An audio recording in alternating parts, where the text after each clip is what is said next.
Today's vehicles are meeting increased safety standards, in part by utilizing the innovative properties of advanced high-strength steels. These new high-strength steels are top performers when it comes to vehicle safety, and this strength is posing new challenges to first responders using conventional extrication procedures. Ron Moore is a retired battalion chief and training officer of the McKinney, Texas Fire Department.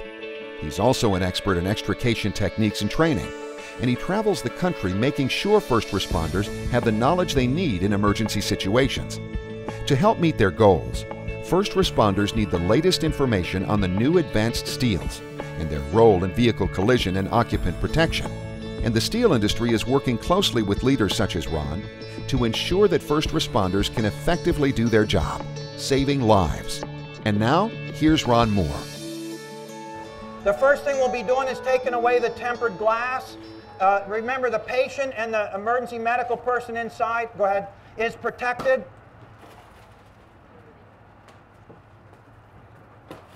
We're pushing it in a bit today. Normally we try to bring the glass out as much as we can. We don't push it in against the patient, but we're pushing it in today just to get a lot of it out of our way. And we got a door window yet. We're going to start with one of our rescue tools. We tried the door, it's jammed. The inside medic tried the inside door handle, that doesn't work. And they're going to use the power spreader to begin to force open this driver's front door at the latch. As the power spreader crushes the door down, we're going to get the door latch to fail, and then the crew will move in with their power cutter, and actually we're going to take this door completely off. The two cutters that we have laid out on the tarp are hydraulic powered cutters. The smaller cutter here is an older generation that is not capable of cutting advanced high-strength steel. The cutter that we're actually going to use for this demonstration to remove the door that Wade has right here is the newer generation, and it not only can cut door hinges and door latches, it can also cut the advanced high-strength steel. When we lay the two cutters side by side, you'll be able to see the differences in what the tool engineers had to do to ramp the cutter up to be powerful enough to deal with the advanced steels.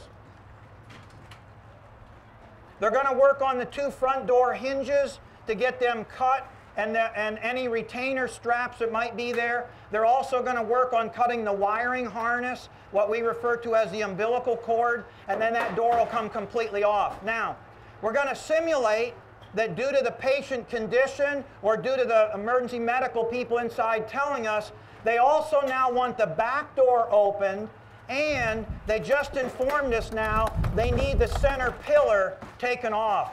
So once again, we're going to force the rear door at the latch using the hydraulic spreader, the power spreader tool. That'll force it or stress it at the latch. They'll get the latch mechanism to release. And then we have a choice. We can either cut the rear door off and then attack the B-pillar individually, or we can open the rear door, what they're doing now, and leave it attached to the B-pillar, and they can cut the B-pillar and take the B-pillar and the rear door off at the same time. So we have a couple of choices, and it would depend on crash damage or how the rescuers work it out with the actual vehicle that they're working on. But the call is to get the rear door open, get the rear door off, and to remove the B-pillar. At this point, any fire department anywhere in the country would have the capability of doing what we're doing so far. Our reciprocating saw will cut the door hinges. Our air-powered tools will cut through things. The spreader will do its thing. So we aren't into any of the advanced high-strength steel challenges just yet. But our scenario is that center pillar is obstructing patient removal, and that's when the crew for the first time will be confronted with working with the advanced high-strength steels that are inside the structure of the B-pillar. The advanced high-strength steel that's in the collision beam on the door actually is good for us. It keeps the door stiff, so it stays together as a good unit when we go to literally get it out of the way. They've cut through the wiring harness, the upper door hinge. Now as they sever that bottom door hinge, we'll be able to get that door out of the way, and that'll simply leave us the center pillar, the B pillar, to work with. As soon as the crew gets started doing the B-pillar removal, suddenly the call comes out from inside, I think we're going to need the roof off. So we're going to demonstrate, yeah. So typically my response is, oh really? So we're going to make this into a convertible. And now, typically we'll bring patients out the side, but we're going to show you how we could bring them out the top as well.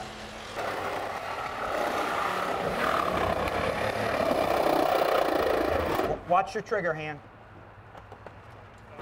This is the new generation hydraulic cutter. You notice it's going through the 980 steel that's in that B-pillar with no hesitation.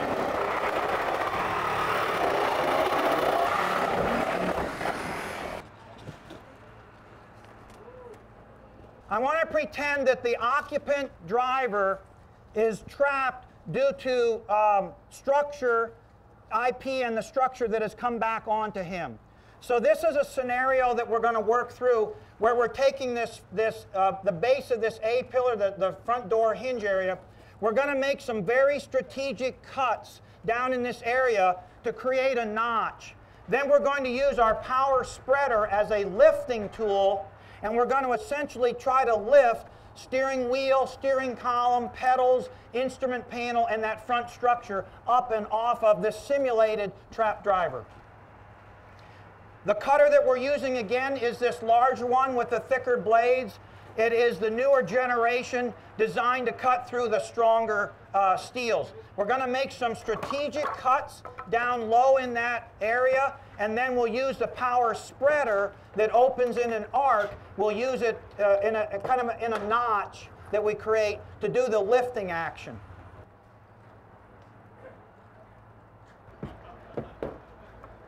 There, you're getting it.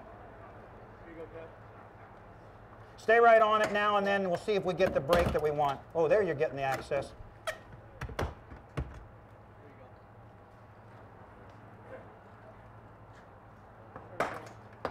Note the IP, steering wheel, steering column, pedals. The patient doesn't care if the car goes up or the floor goes down. The patient just wants out. That's good. Yeah, we'll leave it. All right, you guys can dress down. Let's put that up. No, we'll just leave it set. Just dress down. Okay. So there's a lot of other things that we can do. There's over 200 vehicle rescue tasks that these guys are trained to accomplish. We just picked out a couple that are very visual and would allow you to get some insight into what we deal with. I learned from talking to Dave Coakley that this 2011 Altima does have advanced high-strength steel from about the mirror up through the A-pillar, across the roof rail, and including the B-pillar. If you notice, we had no difficulty in any of our efforts to work with it here or here because this fire department, after the program 2009, went out and purchased the upgraded state-of-the-art equipment to deal with it. Other than that, a fire department without new equipment would have to come up with alternative ways, such as doing a total sunroof or bending things or moving things rather than cutting. So I want to thank again the Livonia firefighters for their help and their dedication.